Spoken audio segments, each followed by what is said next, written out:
আল্লাহ তাআলা ডেকে ডেকে বলেন, পৃথিবীর ভিতরে আমি এমন একটি ঘর নির্মাণ করেছি, যেই ঘরটা হলো প্রথম ঘর। ইন্না আউওয়ালা বাইতিন বুদিআ লিন-নাস লাল্লাযী বিবাক্কাতা মুবারাক।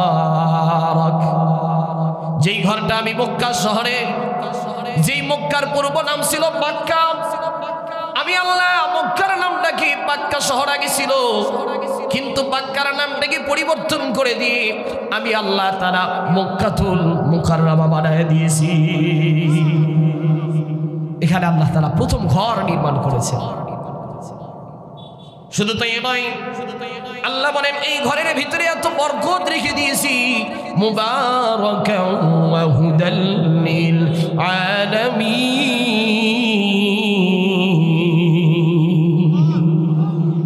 পৃথিবীর মানুষগুলো যখন এই ঘরকে দেখবে, প্রথম এই ঘরটা দেখার জন্য মানুষের হৃদয়টা ছটফট করে। হাজী সাহেবরা যখন জেদ্দা এয়ারপোর্ট থেকে প্রথম যখন মক্কাতুল মুকাররমায় যায়, মক্কাতুল মুকাররমায় যাওয়ার পূর্বে একটা হারামের গেট আছে, কোরআন গেট দেখা যায়। ওই গেট দিয়ে যখন হাজী সাহেবরা ঢুকে, ওই গেটের পূর্বে লেখা আছে পৃথিবীর মানুষগুলোর জন্য এখানে কোনো কাফের প্রবেশ করতে পারবে না, এখানে কোনো বেদুইন প্রবেশ করতে পারবে না, এখানে প্রত্যেকটা কাফের মুশরিকদের জন্য প্রবেশ করা আমি আল্লাহ হারাম করে দিয়েছি। এই ঘরে শুধুমাত্র মুসলমানরাই প্রবেশ করতে পারে। চিল্লায় বলেন সুবহানাল্লাহ।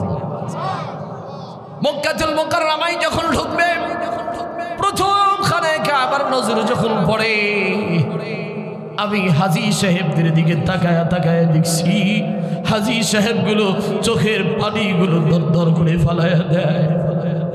হাজী সাহেবরা চোখের পানিগুলো ফালায়া দেয়। কারণ কি? কারণ প্রতিদিন 5 ওয়াক্ত নামাজ ওই খানায় কাবার দিকে হয়ে আমরা পড়ি, কিন্তু কোনোদিন খানায় কাবা চোখের সামনে দেখতে পারি নাই।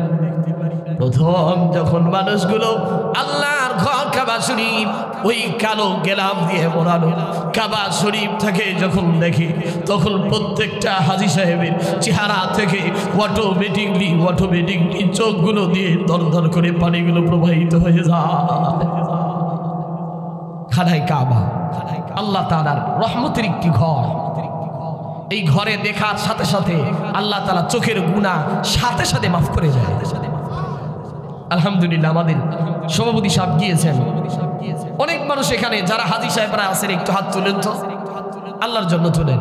আলহামদুলিল্লাহ, এখানে আর একজন মানুষ আছে, বলে বুঝাতে পারবো না। এই ঘরেরকে দেখার মতো সৌভাগ্য যখন হয়েছে, তখন মানুষের আবেগটা কি হয়। গতকালকেও আমি বলেছিলাম, ওই জায়গাতে মক্কাতুল মুকাররমায় একটাবার যখন যায়, মানুষ যখন খানায় কাবার গেলাফটা দেখে, তখন তাদের ভিতরের আবেগটা চেঞ্জ হয়ে যায়, পরিবর্তন হয়ে যায়। আল্লাহ তাআলা বলেন, কোন মানুষ যদি একটা বার নজর করে খানায় কাবা দেখে, খানায় কাবার দিকে নজর করার সাথে সাথে আমি আল্লাহ তার জীবনের সবগুলো গুনাহ সাথে সাথে মাফ করে দিই। খানায় কাবা দেখার সাথে সাথে আল্লাহ তাআলা জীবনের সব গুনাহ মাফ করে দেয়। প্রথম দেখার সাথে সাথে বান্দা যেই দোয়া করবে, আল্লাহ তাআলা সেই দোয়াটা সাথে সাথে কবুল করে দেয়। সেটা হলো প্রথম ঘর বাইতুল্লাহ। আল্লাহ তাআলা এই বাইতুল্লাহর ভিতরে কি কি রেখেছেন? শুধু তাই নয়, আল্লাহ বলেন এই বাইতুল্লাহর আশেপাশে আমি এমন কিছু নিদর্শন রেখেছি, ফীহি আয়াতুন বাইনাতুন মাকামু ইব্রাহিম। আল্লাহু আকবার বলেন। আমি আল্লাহ তাআলা এই ঘরের পাশেই হজরে আসওয়াদের বরাবর পার্শ্ববর্তীতে আমি আল্লাহ তাআলা আরেকটা নিদর্শন রেখে দিয়েছি, সেটা হলো মাকামে ইব্রাহিম। সুবহানাল্লাহ বলেন। এটা আবার কি জিনিস? মাকামে ইব্রাহিম। আল্লাহ তাআলা যখন খানায় কাবাকে নির্মাণ করার জন্য হযরত ইব্রাহিম আলাইহিস সালামকে প্রেরণ করেছিলেন, বাবার সন্তান আল্লাহ তাআলা হলেন স্বয়ং এটার ইনস্ট্রাক্টর দিতেছিলেন, স্বয়ং নিজে নির্দেশনা দিতেছিলেন। হযরত জিবরাইল আলাইহিস সালাম হলেন ইঞ্জিনিয়ার, হযরত ইব্রাহিম আলাইহিস সালাম মিস্ত্রি, আর তার সন্তান হযরত ইসমাঈল আলাইহিস সালাম হলো যোগালী। ইসমাঈল আলাইহিস সালাম ইটগুলো নিয়ে এসে দেয়, পাথরগুলো নিয়ে এসে দেয়, আর বাবা নিজে মিস্ত্রি হয়ে আল্লাহর ঘরের নির্মাণ কাজ শুরু করতেছেন। চিল্লায় বলেন না সুবহানাল্লাহ। নির্মাণ কাজ করতে করতে করতে করতে করতে করতে যখন উপরে ওঠার মতো সিস্টেম হয়ে গেছে, কি দিয়ে উপরে উঠবে? তখন তো কোনো লিফট ছিল না, তখন কোনো এরকম অত্যাধুনিক মেশিন ছিল না, ওইরকম ডিজার ছিল না, এরকম ঢেকু ছিল না, মেশিন ছিল না। কেমনে উপরে উঠবে? আল্লাহ তাআলা বলেন, ইব্রাহিম রে, মক্কাতুল মুকাররমার পাশেই যারা গিয়েছেন দেখবেন বাদশাহের বাড়ি, যেটা বর্তমানে ওই বাদশার বাড়িটা ছিল জাবালে আবি কুবাইস, কুবাইস পাহাড়। ওই কুবাইস পাহাড়ের উপরে আল্লাহ তাআলা এই মাকামে ইব্রাহিম পাথরটাকে জান্নাত থেকে রেখে দিয়েছিলেন। চিল্লায় বলেন সুবহানাল্লাহ। মাকাম ইব্রাহিমকে, হযরত ইব্রাহিম আলাইহিস সালামকে অর্ডার করা হলো, ইব্রাহিম যাও তুমি ওই মাকামে ইব্রাহিমটা নিয়ে আসো, নিয়ে এসা ওই মাকামে ইব্রাহিমের উপরে পাথরের উপরে উঠবা। উঠে ওই পাথরকে যখন তোমার উপরে ওঠার দরকার হবে, অটোমেটিক পাথরটা অটোমেটিকলি লিফটের মতো উপরে উঠে যায়। সুবহানাল্লাহ, একবার আসতে বলেন। খারাপ লাগতেছে আপনাদের? মাকামে ইব্রাহিম যখন উপরে ওঠার দরকার হয় উপরে উঠে যায়, আবার যখন নিচে নামার দরকার হয় অটোমেটিকলি নিচে নেমে যায়। পৃথিবীর লিফট তো, লিফটে ওঠার পরে লিফটেতে চাপ দিতে হয়, কয় তলায় যাবেন ডিরেকশন দিতে হয়, 5 তলায় যাবেন না 7 তলায় যাবেন না 10 তলায় যাবেন, যদি না দেন লিফট যাবে না, কথা কয় না। কিন্তু আল্লাহ তাআলা এই মাকামে ইব্রাহিমকে ইব্রাহিমের সাথে দিলের সাথে কানেকশন করে দিয়েছে। ইব্রাহিম আলাইহিস সালাম যখন উপরে উঠতে চায় অটোমেটিকলি পাথরটা উপরে উঠে যায়, আবার নিচে নামার দরকার হলে অটোমেটিকলি পাথরটা নিচে নেমে যায়। মাকামে ইব্রাহিমকে বর্তমান সৌদি গভর্নমেন্ট এখনো কাচের ঘরের ভিতরে সুন্দর করে এখনো রেখে দিয়েছে। কিয়ামত পর্যন্ত হাজী সাহেবরা যাবে, হজ ব্রত পালন করবে, উমরা করবে, তাওয়াফ করবে, মাকামে ইব্রাহিমের পাশে 2 রাকাত নামাজ আদায় করবে। নামাজ আদায় করে রব্বে কারীমের দরবারে যেই দোয়াটাই করবে, আল্লাহ বলেন ইব্রাহিমের উসিলা করে দোয়া করবা, আর আমি আল্লাহ তোমার দোয়াটা সাথে সাথে কবুল করে নিব। শুধু তাই নয়, এখানে আছে হাজরে আসওয়াদ। মানুষগুলো এই পাথরে চুমু দেওয়ার জন্য এত পাগল পারা হয়ে যায়। বাংলাদেশের মানুষগুলো বড় দুর্বল, মানুষগুলো পাথরে অনেক সময় চুমু দিতে পারে না। পৃথিবীর অনেক রাষ্ট্রের মানুষগুলোকে দেখার সৌভাগ্য হয়েছে, এরা তো বড়। সৌদি আরবের মানুষগুলো আমরা যা খাই তার চাইতে কোটি কোটি গুণ বেশি তারা খায়। সুবহানাল্লাহ বলেন। তারা যা খায় আমরা তো এগুলো চোখেই দেখি না, এত বডি হয়েছে তাদের, এত স্বাস্থ্য। নেদারল্যান্ডের মানুষগুলো, ইংল্যান্ডের মানুষগুলো যখন আসে একটা ধাক্কা দিয়ে বাংলাদেশের মানুষকে ফালায়া দেয়। হজরে আসওয়াদে চুমু দেওয়ার জন্য হাজিরা নামাজ পড়তে পড়তে ঘুরতে ঘুরতে ঘুরতে ঘুরতে ঘুরতে ঘুরতে যখন হজরে আসওয়াদের সামনে এসে নামাজে দাঁড়ায় যায়, পুলিশ দাঁড়ায় আছে, হাজি সাহেবদেরকে বলতেছে বারবার, ও হাজিরা সালাম ফিরাও, 2 বার সালাম ফিরাও, 2 দিকে সালাম ফিরাও। কিন্তু হাজি সাহেবরা অনেক সময় 2 দিকে সালাম ফিরানোর মতো তাদের আর সহ্য হয় না, কারণ ওই পাথরে চুমু দেওয়ার সাথে সাথে আল্লাহ তাআলা জীবনের সবগুলো গুনাহ মাফ করে দিবেন। আল্লাহ তাআলা সুযোগ করে দিয়েছিল আমাকেও, 3য়বারের চেষ্টা করার পরে সুযোগ করে দিয়েছিল। হাজরে আসওয়াদ এমন একটি পাথর, আল্লাহ তাআলা যেই পাথরটাকে জান্নাত থেকে জাবালে আবি কুবাইসে পাঠিয়েছিলেন, আবার নবীজি ওই পাথরটাকে ওই জায়গাতে নির্মাণ করে দিয়েছিলেন। হজরে আসওয়াদে কোনো বান্দা যদি চুমু নাও দিতে পারে, অনেক দুর্বল হাজিরা আছে, অনেক হাড়ের সমস্যাওয়ালা হাজিরা আছে, দূর থেকে যদি চুমু নাও দিতে পারে, দূর থেকে যদি একটু হাতটা তুলে বলে বিসমিল্লাহি ওয়ালহামদুলিল্লাহি ওয়ালা ইলাহা ইল্লাল্লাহু আল্লাহু আকবার ওয়ালিল্লাহিল হামদ, এই হাতটা তুলে যদি দোয়া করে, এই দোয়াটা পড়ার সাথে সাথে আল্লাহ তাআলা তার জীবনের সবগুলো গুনাহকে মাফ করে দিবে। জীবনের গুনাহ মাফের একটা জায়গা মক্কাতুল মুকাররমা, মদিনাতুল মুনাওয়ারা। আল্লাহ তাআলা এই জায়গার জন্য এত ঘর এত সুন্দর করে নির্মাণ করেছে, যেই ঘরের ব্যাপারে আল্লাহ তাআলা কোরআনুল কারীমের ভিতরে অসংখ্য আয়াতের ভিতরে অনেকগুলো আয়াত নিয়ে এসেছেন। আল্লাহ বলেন জাআলাল্লাহুল কা'বাতাল বাইত বাইতাল হারাম কিয়ামান লিন-নাসি ওয়াশ-শাহরাল হারাম ওয়াল হাদিয়া। আমি আল্লাহ তাআলা এই ঘরটাকে উঁচু বানায় দিয়েছি, এই ঘরটাকে পুরো পৃথিবীর ভিতরে সম্মানিত ঘর বানায় দিয়েছি। কাবাকে অনেকগুলো নাম দিয়ে আল্লাহ তাআলা কোরআনের ভিতরে ডেকেছেন। আল্লাহ তাআলা বলেন এই ঘরের নাম একটা হলো বাইতুল হারাম, আর একটা হলো বাইতুল লিন-নাস। আল্লাহ তাআলা বলেন ওয়া ইয জাআলনাল বাইতা মাসাবাতান লিন-নাসি ওয়া আমনা।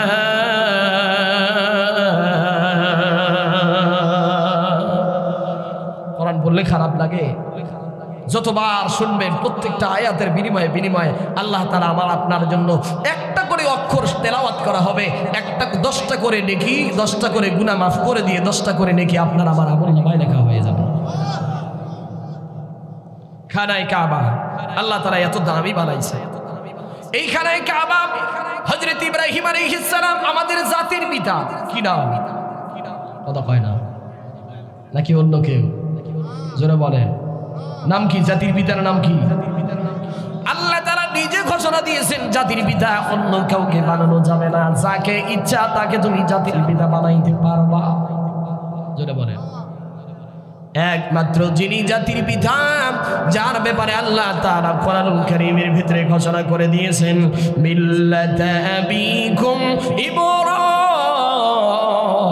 ইব্রাহিম হুয়া সাম্মাকুমুল মুসলিমিন।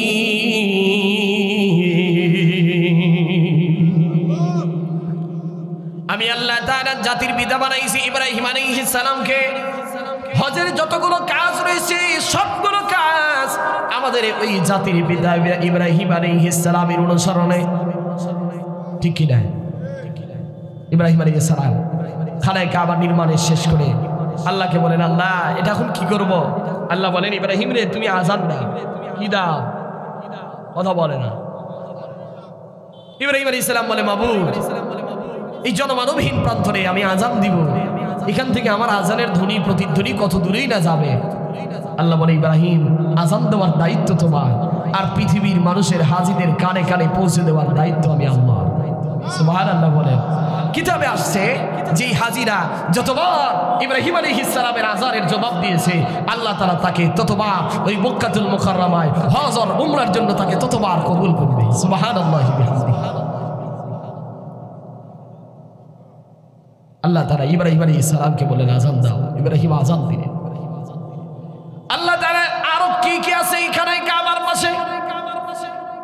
এ জামালপুরের মুসলমান একটু মনোযোগ দিয়ে কথাগুলো শুনেন। খানায়ে কাবার মুহাব্বত, পৃথিবীতে অনেক জিনিসের মুহাব্বত ঈমানের অংশ।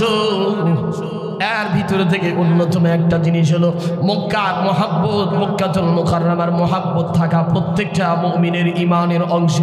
যদি কোনো বান্দার ঈমানের ভিতরে যদি খতরা থাকে, মুহাব্বত যদি না থাকে, তো এই বান্দার ঈমানের ভিতরে খতরা এসে যাবে। কারণ মক্কাতুল মুকাররমায় আবার আল্লাহ তাআলা আবার দয়ার নবী মায়ার নবীকে জন্ম করেছে। এই জায়গাতে আমার নবীর জন্ম। মক্কাতুল মুকাররমায় মদিনাতুল মুনাওয়ারায় একটা ছাগল একটা বিড়ালকেও কটু কথা বলতে হয় না। এক হাজী সাহেব হজ করতে গিয়েছে মক্কাতুল মুকাররমার ভিতরে যাওয়ার পরে, হজ করার পরে এক আরবের 2টা সন্তান খেলাধুলা করতেই চশমাটা রেখে আসছে, চশমাটা ভেঙে ফেলছে। হাজী সাহেবটা মনের কষ্ট পাওয়ার পরে হয় মক্কার সন্তানটা কতই না খারাপ।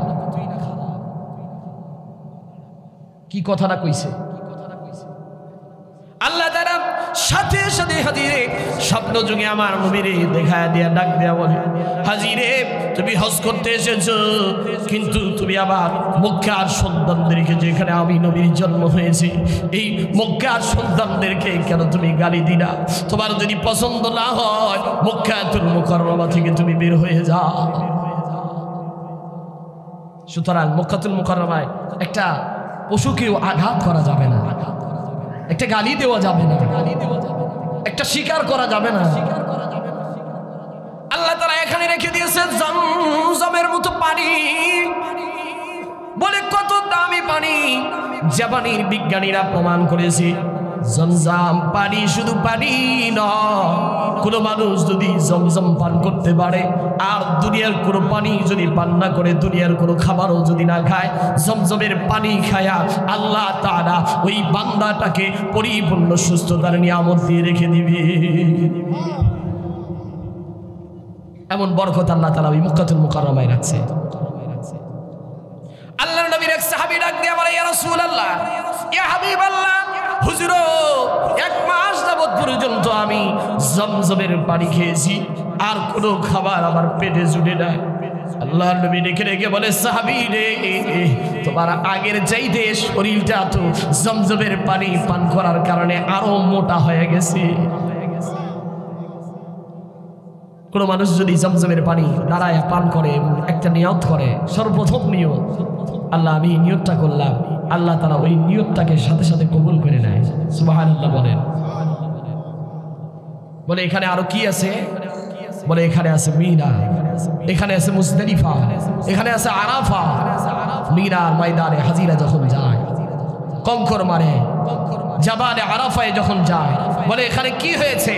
বলে আল্লাহ তাআলা পৃথিবীর ভিতরে প্রথম দুইজন মানুষ, আমাদের আদি পিতা হযরত আদম আলাইহিস সালাম এবং হাওয়া আলাইহিস সালামকে এই জাবালে আরাফাতে আল্লাহ তাআলা পরিচয় করিয়ে দিয়েছিলেন। সুবহানাল্লাহি বিহামদিহি। কষ্ট পাচ্ছেন আপনারা? বয়ান শেষ করে দিব। অনেক মানুষ বলে, হুজুর খালি মক্কার কথা বলেন। অনেকেই বলে মক্কায় সব কাজ, হজের কাজ আছে, মদিনায় কোনো হজের কাজ নাই, এই জন্য অনেকে মদিনায় যাইতে চায় না। কিন্তু আমি বলি, তুমি মক্কায় গেলা, মদিনায় গেলা না। আল্লাহ নবীজির হাদিস বলে, তুমি দুনিয়ার ভিতরে সবচেয়ে কৃপণ মানুষ, তুমি আমি নবীর উপরে জুলুম করলা। কারণ আমার নবী মক্কা থেকে হিজরত করে মক্কাতে জমিনে থাকতে পারে না। মক্কার জমিনে আমার নবী জন্মগ্রহণ করেছে। মক্কার মানুষগুলো আমার নবীর জন্য এত পাগল পাড়া ছিল, যারা ঈমান নিয়ে এসেছে, কালিমা পড়েছে, মুসলমান হয়ে গেছে, আমার নবীরে কলিজা দিয়ে মহব্বত করতো, দিল দিয়ে ভালোবাসত। কিন্তু মক্কার কাফেররা আমার নবীরে থাকতে দেয় নাই। আমার নবী মক্কাতুল মুকাররমা থেকে মদিনাতুর রাসূলে হিজরত করে যখন যায়, আমার নবীর কলিজাটা যেন সেদা হয়ে যাচ্ছে। বারবার মক্কার দিকে তাকায় ডাক দিয়ে বলে, মক্কা রে, এ মক্কা, এই জমিনের ভিতরে আমাকে আর নামাজ পড়তে দিলি না, এই জমিনের ভিতরে আমাকে আর থাকতে দিলি না। এই মক্কার ভিতরে যদি থাকতাম, প্রতিনিয়ত এসে আল্লাহর ঘর বাইতুল্লাহর সামনে নামাজ আদায় করতাম। আর হাদিসের ভিতরে আসছে, কোনো মানুষ যদি বাইতুল্লাহর ভিতরে যদি নামাজ পড়ে, হারামের চত্বরে যদি নামাজ পড়ে, এক রাকাত নামাজ পড়ার সাথে সাথে আল্লাহ তাআলা 1,00,000 রাকাতের নামাজের সওয়াব দিয়ে দিবে। একটু দেখেন তো, খানায় কাবার মুহাব্বত আপনার দিনের ভিতরে আসে কিনা। আমার নবী বারবার মক্কার দিকে তাকায়, চোখের পানিগুলো ফেলে ফেলে কান্দে, আর মক্কার জন্য কান্দে। কারণ আমার নবী 40টা 50টি বছর 53টি বছর এই মক্কাতুল মুকাররমায় কাটাইছে। আমার নবী যখন হিজরত করে মক্কা থেকে মদিনাতুর রাসূলের দিকে রওনা দেয়, বারবার করে তাকায় তাকায় ডাক দিয়ে বলে, মক্কা রে, এই মক্কার ভিতরে আমি নবী থাকতে পারলাম না, আমার আল্লাহ তাআলা আমারে মদিনার ভিতরে পাঠায় দিয়েছে।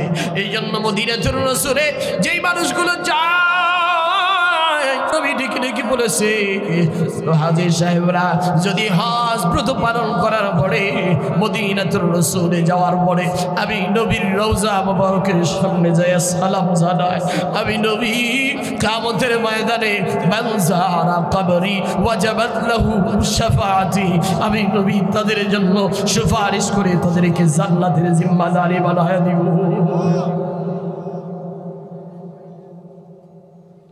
মক্কার প্রেম, মদিনার প্রেম।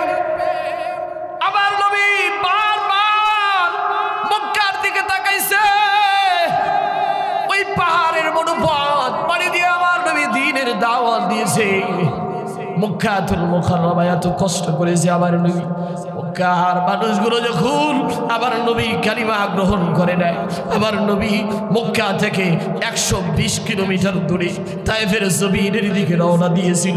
তায়েফের জমিনে আমার 2 বার যাওয়ার সৌভাগ্য হয়েছে। 2 দিন গিয়েছি। এত মরুভূমির প্রান্তর, জমিন থেকে 10,500 ফিট উপরে তায়েফের প্রান্তর। তায়েফের বড় বড় পাহাড়গুলো কেটে কেটে কেটে কেটে বর্তমান গভর্নমেন্ট এত সুন্দর রাস্তা করে দিয়েছে, কিন্তু তায়েফে যদি যান সবচাইতে কষ্টদায়ক জিনিসগুলো আপনার চোখের সামনে পড়বে। এই তায়েফের জমিনেই আবার নবীর শৈশব কালগুলো কেটেছে। হযরতে হালিমাতুস সাদিয়া রাদিয়াল্লাহু তাআলা আনহার বাড়িগুলো পেয়ে যাবেন। হযরতে হালিমাতুস সাদিয়ার বাড়িগুলো দেখবেন এখনো এই জায়গাটা পরিপূর্ণ বাড়ি নাই, কিন্তু তার জায়গাটাকে এখনো ইন্ডিকেট করে রেখে দিয়েছে সৌদি গভর্নমেন্ট। ওখানে যদি যান, ওখান থেকে আপনি যদি তায়েফের জমিনের ভিতরে যায় দেখবেন বাবু আব্দুল্লাহ ইবনে আব্বাস রাদিয়াল্লাহু তাআলা আনহু, আব্দুল্লাহ ইবনে আব্দুল্লাহর মসজিদে যায় যদি নামাজ পড়েন, পৃথিবীর সবচেয়ে সেরা সেরা ফলগুলো আল্লাহ তাআলা তায়েফের জমিনে রেখে দিয়েছে। পৃথিবীর সেরা সেরা ফল কিতাবে আসছে। পৃথিবীর সব, খুব মনোযোগ দিয়ে শোনেন কথাটা, পৃথিবীর কোন দেশে যদি ফল উৎপন্ন নাও হইতো, আবার বলেন, আমার সাথে বলেন, পৃথিবীর কোন দেশে যদি কি না হইতো, একটা ফল যদি উৎপন্ন না হইতো, আল্লাহ তাআলা আমার নবীর দোয়ার বদৌলতে তায়েফের জমিনে যত ফল উৎপন্ন করেছে, এই তায়েফের ফল দিয়া আল্লাহ পুরো পৃথিবীবাসীর জন্য যথেষ্ট করে দিতেন। কারণ কি? তায়েফের জমিনের ভিতরে কেন এমন ফল উৎপন্ন করা হলো? আমার নবী যখন মক্কা থেকে তায়েফের জমিনে দ্বীনের দাওয়াত নিয়ে গেছে, কালিমার দাওয়াত নিয়ে যায়, বলে মক্কার মানুষগুলো আমার কালিমা শুনলো না, যাইয়া দেখি একটু তায়েফের মানুষের কাছে দ্বীনের দাওয়াত দিতে পারি নাকি। তায়েফের মানুষগুলোর কাছে দ্বীনের দাওয়াত নিয়ে যখন যাওয়া হয়েছে, তায়েফের কাফেরগুলো আবার নবীর দিকে তেড়ে তেড়ে এসেছে, পাথরের কোলাগুলো নিয়ে নিয়ে আবার নবীর পিঠের ভিতরে ফিঙ্কি দিয়ে মারছে। আবার নবীর পিঠ থেকে, তায়েফের জমিন থেকে আমার নবীর পাথরের আঘাতগুলো যখন এই পিঠের ভিতরে লেগেছে, ফিঙ্কি দিয়া দিয়া আবার নবীর শরীর থেকে রক্তগুলো পড়ে যায়। তায়েফের জমিনে আবার নবীজি একবার নয়, 2 বার নয়, 3 বার জমিনের ভিতরে বেহুশ হয়ে পড়ে গেছে। তায়েফের ছোট ছোট বাচ্চাদেরকে লালায় দেওয়া হয়েছে, রে যা রে যা, ওই মুহাম্মদ রে মারবি, ওই মুহাম্মাদের চেহারার ভিতরে মারবি, মুহাম্মাদের পিঠের ভিতরে পাথর দিয়ে আঘাত করবি, মুহাম্মদ যেন এখান থেকে জীবিত ফেরত না যেতে পারে। মুহাম্মাদুর রাসূলুল্লাহ সাল্লাল্লাহু আলাইহি ওয়াসাল্লামের শরীরের ভিতরে পাথরগুলো দিয়ে দিয়ে আঘাত করা হয়েছে। আমার নবী যেখানে ওই তায়েফের জমিনের ভিতরে যেই জায়গাগুলোর ভিতরে রক্ত লেগেছিল, এখনো ওই জায়গাগুলো দেখা যায়। তায়েফের ভিতরে যখন যাবে, তায়েফের ভিতরে আমার নবীর রক্তগুলো এখনো পাথরের সাথে লেগে আছে। আমার নবীজি এত কষ্ট করেছে, একবার নয়, 2 বার নয়, 3 বার আমার নবী তায়েফের জমিনে বেহুশ হয়ে গেছে। হযরত যায়েদ ইবনে হারিসা বলে, আমি তায়েফের ঘরে ঘরে গিয়েছি, দে না রে আমার নবীর জন্য একটু পানি দে না, আমার নবীর একটু পানি দে। আমার নবীজির পিপাসায় বুকটা ফিরে যায়। তায়েফের কাফেরগুলো ডেকে ডেকে বলে, যায়েদ রে, দিব না রে, পানি দিব না, যা যা দূর হয়ে যা। আবার নবীরে একটা ফোঁটা পানিও দেয় নাই। আর নবী জমিনের ভিতরে বেহুশ হয়ে পড়ে গেছে। কিতাবের ভিতরে আসছে, নিজের চোখেও দেখেছি, হাজী সাহেবরা যারা তায়েফে গেছে তারা দেখেছে, ওই জায়গার ভিতরে এক সাহাবী ছিল, তখনও পর্যন্ত কালিমা পড়ে মুসলমান হয় নাই। আবার নবীর কষ্টগুলো দেখে, আবার নবীর নুরানি চেহারার ভিতর থেকে যখন রক্তগুলো তায়েফের জমিনে পড়তেছিল, নবীজির সাহাবী হযরতে আদ্দাস রাদিয়াল্লাহু তাআলা আনহু নিজের আঙ্গুরের বাগানে কাজ করতেছিল, আঙ্গুরের ফলগুলো চিবা চিবা নিয়ে আয়েশা ডাক দিয়া বলে, ও পয়গম্বর, আপনার ব্যাপারে অনেক কথা শুনেছি, এই যে কেউ পানি দেয় না, কিন্তু আমি একটু আঙ্গুরের ফলগুলো চিবা চিবা তোমারে দিলাম, একটু খাও। আবার নবী আদ্দাসের জন্য দোয়া করে দিলেন, আদ্দাস রাদিয়াল্লাহু তাআলা আনহু কালিমা পড়ে মুসলমান হয়ে গেল। এখনো যদি তায়েফের জমিনে যা, ওই মসজিদে আদ্দাস, আল্লাহর নবীজির হাতের গড়া মসজিদ, মসজিদে আদ্দাসের নামে এখনো ওই সাহাবীর নামে একটা মসজিদ তায়েফের ভিতরে আল্লাহ তাআলা করে দিয়েছে। 3 বার বেহুশ হয়ে গেছে আমার নবী, পাথরের আঘাত, ছোট ছোট পাথরের খোলাগুলো দিয়ে আমার নবী পিঠগুলোকে ঝাঁঝরা করে দিয়েছে। নবীর রক্তগুলো জমিনের সাথে পড়ে যায়, পা মোবারকের সাথে আল্লাহর নবীজির গায়ের রক্ত দিয়া জুতা মোবারকের সাথে নবীজির রক্তগুলো উঠকে যায়। পাহাড়ের ফেরেশতাগুলো ডেকে ডেকে বলে, ও পয়গম্বর, একটা বার শুধু আপনি বলেন, একটা বার শুধু আপনার মুখ দিয়ে যদি আপনি বদদুয়া করে দেন, তায়েফবাসীদেরকে জমিনের সাথে একেবারে পিষ্ট করে দিব, তায়েফবাসীদের একটা আন্না বাচ্চাটাকেও দুনিয়াতে রাখবো না। আবার নবী ডাক দিয়া বলে, না না না জিবরাইল রে, না না, আমারে আল্লাহ তাআলা তো বদদুয়ার জন্য পাঠায় নাই, আমি তাদের জন্য বদদুয়া করতে পারি না, বরং আমি নবী তাদের জন্য দোয়া করার জন্য আল্লাহ তাআলা আমারে পাঠাইছে, আমারে তো বদদুয়ার জন্য পাঠায় নাই, আমারে তো আল্লাহ তাআলা রহমতের নবী বলে পাঠাইছে। ওয়া মা আরসালনাকা ইল্লা রাহমাতাল লিল আলামিন।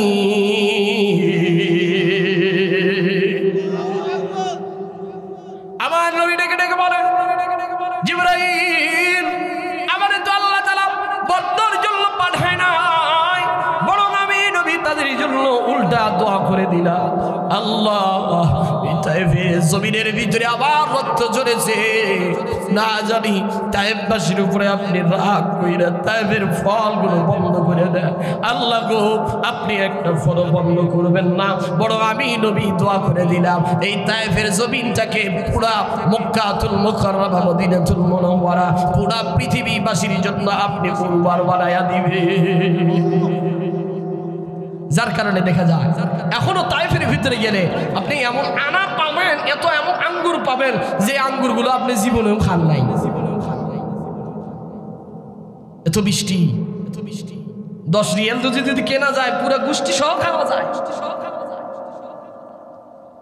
শুধুমাত্র কার দোয়া?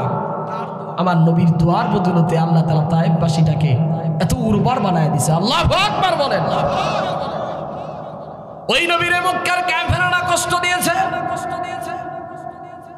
আপনি যদি মদিনাতুর রাসূলে যান, নবীজি রওজা মোবারক যেখানে, এখনো হাজী সাহেবরা যদি যায়, মদিনার সবুজ মিনার চোখের সামনে পড়ার সাথে সাথে হাজীদের চোখ দিয়ে দরদর করে পানি পড়া আমি নিজের চোখে দেখেছি।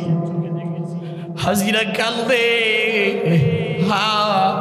যেই নবী আমাদের জন্য এত কান্না করেছে,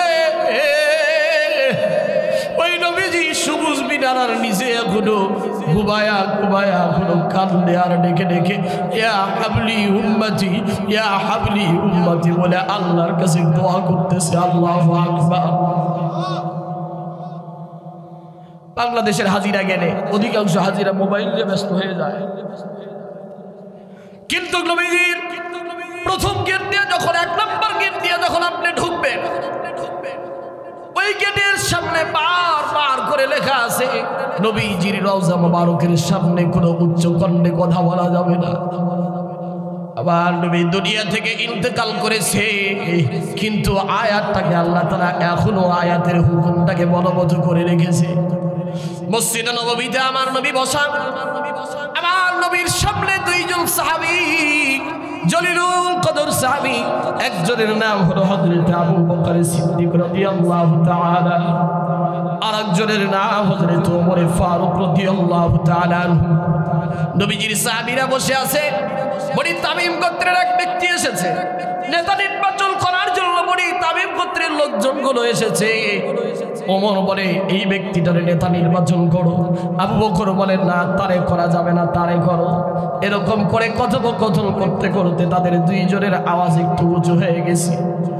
আল্লাহ তাআলা নবীজির আওয়াজের সামনে আওয়াজ উঁচু করাটাকে পছন্দ করে নাই, সাথে সাথে কোরআনের আয়াত নাজিল করে দিয়েছে, ইয়া আইয়ুহাল্লাযীনা আমানু লা তারফাউ আসওয়াতাকুম ফাওকা সাওতিন নাবিয়্যি ওয়া লা তাজহারু লাহু বিল কওলি কাজাহরি বা'যিকুম লিবা'যিন আন তাহবাতা আ'মালুকুম ওয়া আনতুম লা তাশউরুন।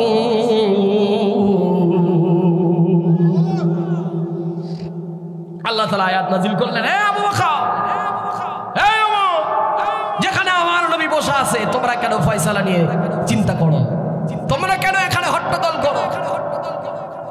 নবীজির রওজার সামনে গেলে কোনো আওয়াজ করা যায় না। আমি নিজে কয়েকবার যখন নবীজির রওজার সামনে গিয়েছি তো হাজী সাহেবরে দেখছি যেন হাজী সাহেবরা দাঁড়ায়া দাঁড়ায়া আবার নবীজির সাথে সরাসরি কথোপকথন করতেছে। আল্লাহু আকবার বলে নবীরে সালাম দেয়, নবীরে ডাক দিয়া বলে, পয়গম্বর, বাংলাদেশ থেকে এত দূর থেকে এসেছি, আমি বড় গরিব, আমি বড় ইয়াতীম, টাকা জোগাড় করার মতো অবস্থা আমার ছিল না। মক্কাতুল মুকাররমায় যাওয়ার মতো, মদিনাতুর রাসূলে যাওয়ার মতো অবস্থা আমার ছিল না। কিন্তু আল্লাহ তাআলা বড় দয়া করে মায়া করে আমার এই মদিনাতুর রাসূলে যখন নিয়ে আসছে, নবী রওজার সামনে যায়া বারবার দোয়া করতেছিলাম, নবী গো আপনি একটু আমার জন্য একটু দোয়া কইরা দেন আল্লাহর কাছে, আমি যেন বারবার আপনার সামনে এসে যেন সালাম দিতে পারি।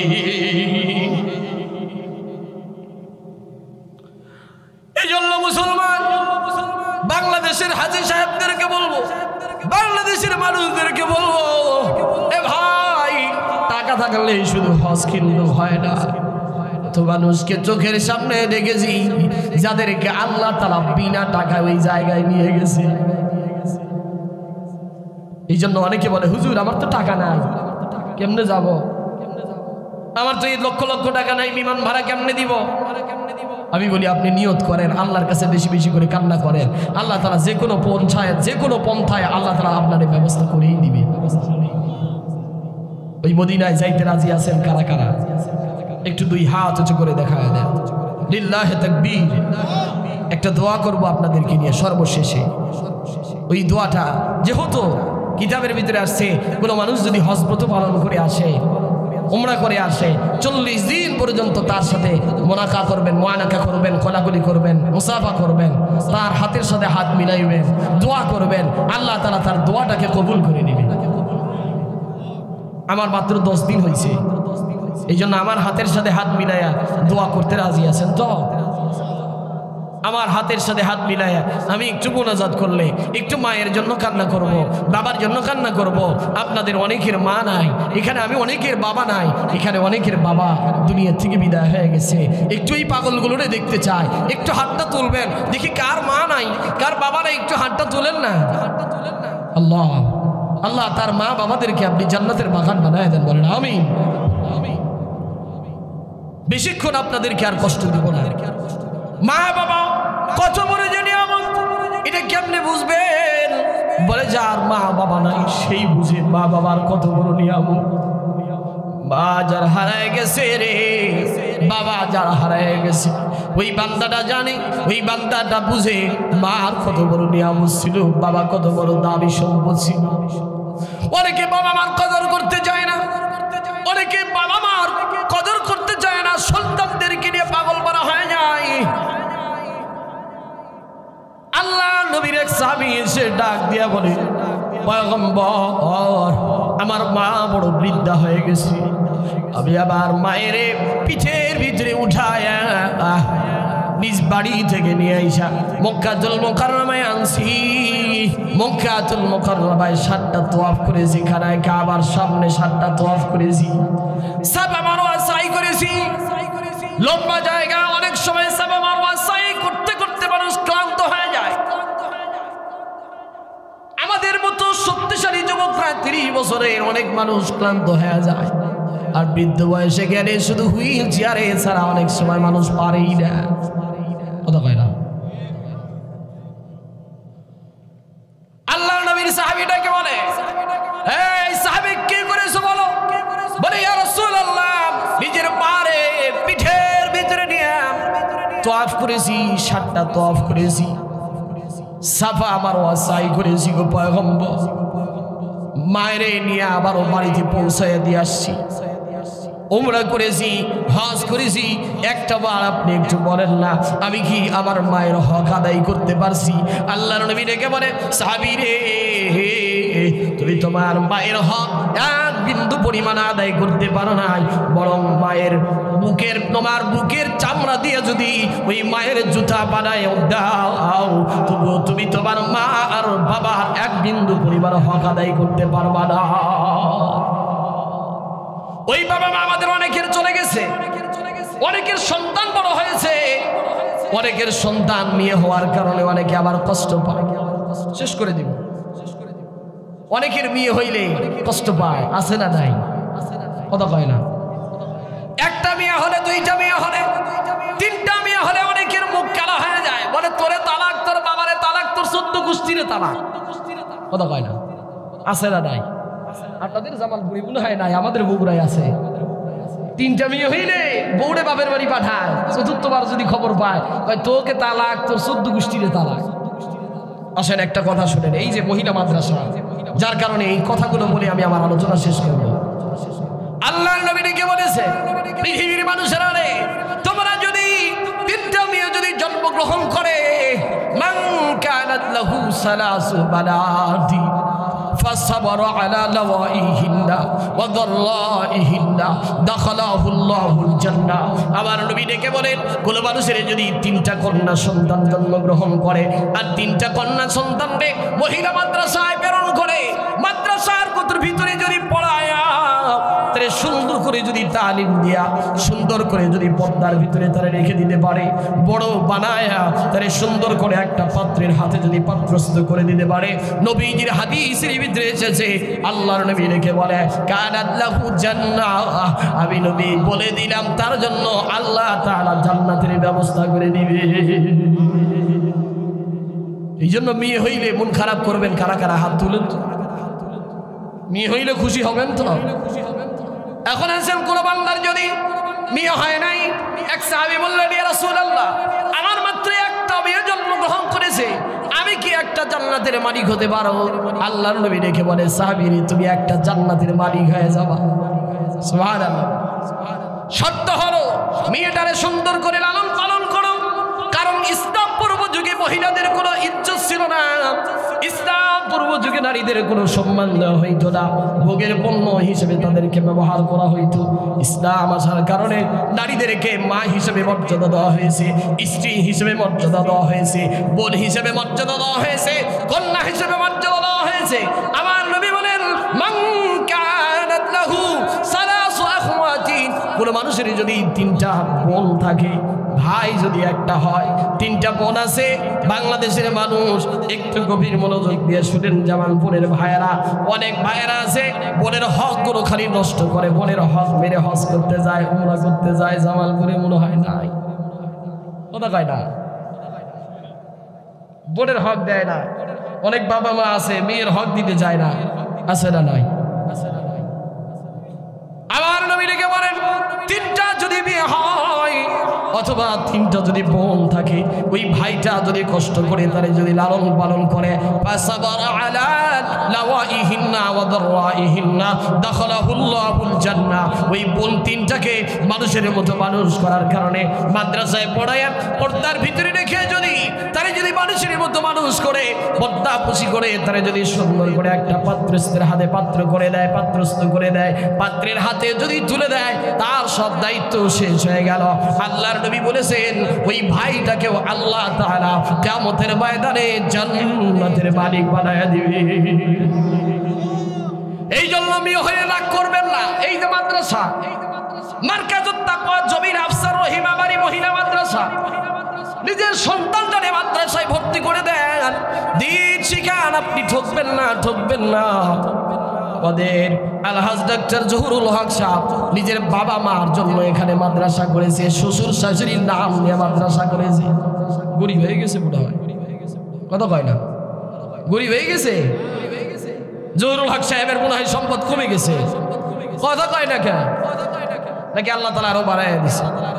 শুধু তাই নয়, দুনিয়াতেই বাড়াবেন না, কিয়ামতের ময়দানে এই মাদ্রাসাগুলোর যদি সহযোগিতা করতে পারে, যদি একটা কন্যা সন্তানের যদি সহযোগিতার ভার নিতে পারেন, একটা এতিম সন্তানের যদি লালন পালনের দায়িত্ব নিতে পারেন অথবা খরচ দিতে পারেন, যে হুজুর আবার তো বিয়ে নাই, আবার তো মেয়ের জন্মগ্রহণ করে নাই, আবার একটা বোন নাই, যদি বোন থাকতো তারে খরচ দেওয়া লাগতো, একটা মেয়ে যদি থাকতো তারে খরচ দেওয়া লাগতো। আল্লাহ আমার ঘরে মেয়ে দেয় নাই, আমার ঘরে বোন দেয় নাই, আজকে থেকে নিয়ত করলাম এই মাদ্রাসার একটা মহিলা মাদ্রাসার একটা ছাত্রীর আমি খরচের ব্যবস্থা করে দেব।